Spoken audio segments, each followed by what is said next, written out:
Samajwadi party के नेता प्रमुख अखिलेश यादव ने शुक्रवार 16 जनवरी को ओडिशा का दौरा किया, जहां सपा अध्यक्ष ने vision India holistic health summit में हिस्सा लिया। इस दौरान उन्होंने ओडिशा में पार्टी की उपस्थिति बढ़ाने के संकेत दिए और भाजपा पर भी करारा हमला किया, लेकिन हमला कम, तारीफ ज्यादा लग रही थी। क्यों, वो आपको बताते हैं।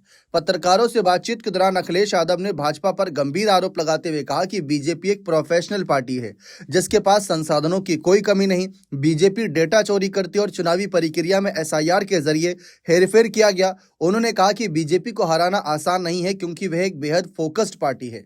तो इसमें आप बताइए कि कहां से आरोप लग रहे हैं और कहां से ये इनके ऊपर हमला करते नजर आ, बल्कि ये तारीफ लग रही है। और देखा जाए तो बीजेपी भी एक समय ऐसे समय था जब 2 सांसदों पर सिमटी पार्टी थी, लेकिन आज देखा जाए तो अच्छे खासे सांसद और विधायकों की संख्या है।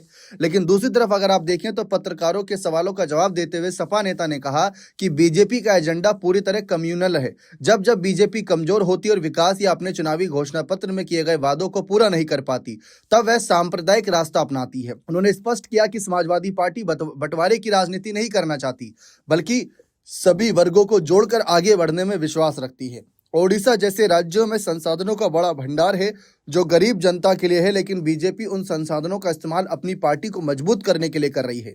बीजेपी से मुकाबले को लेकर उन्होंने कहा कि जब बीजेपी पूरे देश में एक्सपोज होगी तब उसे दिल्ली की सत्ता से हटाया जा सकेगा। साथ ही उन्होंने यह भी कहा कि बीजेपी से सीखने के लिए बहुत कुछ है, क्योंकि वे खुद को एक राजनीतिक दल से ज्यादा एक प्रोफेशनल तरीके से चलने वाली संस्था की तरह संचालित करती है। समाजवादी पार्टी के एक वरिष्ठ नेता ने कहा कि वह इससे पहले भगवान जगन्नाथ के दर्शन के लिए आए थे और उपचुनाव के दौरान भी यहां पहुंचे थे। तो जिस तरीके से ओडिशा का दौरे पर पहुंचे अखिलेश यादव ने बीजेपी की भर भर कर तारीफ कर दी। राजनीतिक विश्लेषकों का यही कहना है कि क्या अखिलेश के मन में कुछ और चल रहा है? कहीं बीजेपी की तारीफ करके अखिलेश उनसे गठबंधन के बारे में तो नहीं सोच रहे?